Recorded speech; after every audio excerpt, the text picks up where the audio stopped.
For the first time, a cultural landscape was designed a World Heritage Site by UNESCO, and this site, the Saship, is located in Portugal. Here in Berlin, Sintra has just been designed a World Heritage Site at the 19th session of the UNESCO World Heritage.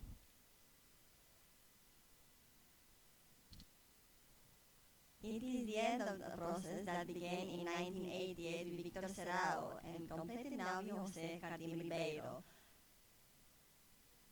The application was never classified Sintra as a mere monument or architectural set, rather as a joint complex from Sintra village to the mountains, encompassing urban areas and spaces in nature. And that is what UNESCO has just recognized, not the merely physical landscape, rather a cultural one that is, I quote, the work of nature and mankind.